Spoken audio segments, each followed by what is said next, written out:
সুপ্রিয় বন্ধুগণ, সৌদি আরবে ইদানিং প্রচুর পরিমাণে মুরগি, হাঁস লালন পালন করে, খামার করে সৌদিরা।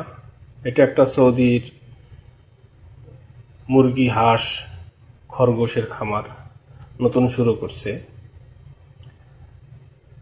এরা এখন এই দেশীয় হাঁস, মুরগি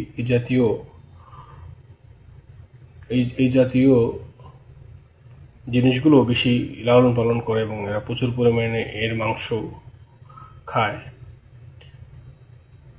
দেখতে পাচ্ছেন টার্কি মুরগি, দেশি মোরগ মুরগি, খরগোশ এবং কোরিয়ান বিটিএস মুরগি, সাথে রাজহাঁসও আছে। এটা টার্কি মুরগি, দেখেন রাজহাঁস, খুব সুন্দর মাজরাটা, চারদিকে বাউন্ডারি করা, ভিতরে ওরা এগুলা পালন করতেছে। ধন্যবাদ সবাইকে।